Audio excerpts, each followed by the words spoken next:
Hapon sa ating lahat, magandang hapon sa ating lahat at welcome sa aking vlog. So kahapon, tinitakol natin ang mga yesterday ay tinatakol natin was all about the original content video. So ngayon, ang i-discuss na naman natin was all about the paggawa ng content, pag-upload ng content araw-araw. So, if you have a YouTube channel or YouTube channel, rather, so we need to think it over na mag-upload araw-araw. So, nag-active ako ng YouTube channel. Nag-upload ako ulit ng videos sa aking channel is kahapon.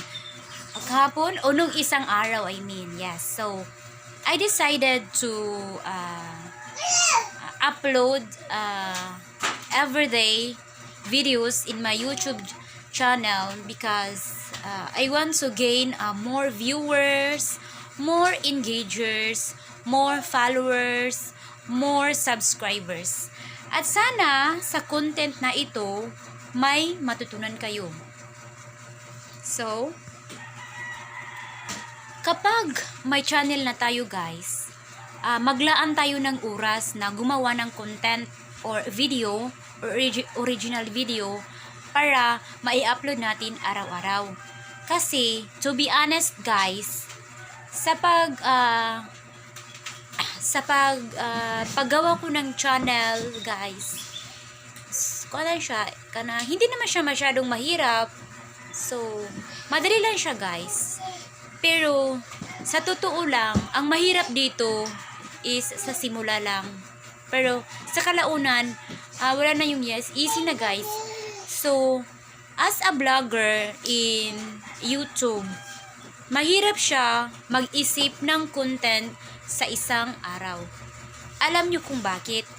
Kasi, dapat nating isipin na kung magawa tayo ng content, dapat nating isipin na sana if magawa ako ng content is after kong mai-upload, marami akong makagain ng subscribers, makagain ako ng mga viewers, mga bagong viewers, subscribers at the same time. Pero I did not expect on Sunday ata, nag-upload ako, nag-click siya, naging 21 views. Oo. So, kahapon, hindi ko pa nakita kung ilang views na siya. So, I just want to say thank you to all my viewers. And kahit naka 16 subscriber pa lang tayo. So, sa lahat na makapanood dito, sana mag-subscribe ka sa aking YouTube channel. Then, so, magpursige lang tayo na gumawa ng video araw-araw. Ang importante guys, hindi siya fake, wala siyang halong kasinungalingan. Ang importante kasi guys sa paggawa ng content is mapagtotoo ka. Meaning, may katotohanan ba guys? Para sa mga viewers natin na makapanood dito is ma-adapt nila ang mga ginagawa natin dito sa ating pagbablog. So guys, nagets niyo ba guys ang ibig kong sabihin? So, sa paggawa ng content, dapat totoo siya. Wala siyang halong kasinungalingan, guys. Kagaya sa pagbabalita, di ba? Walang halong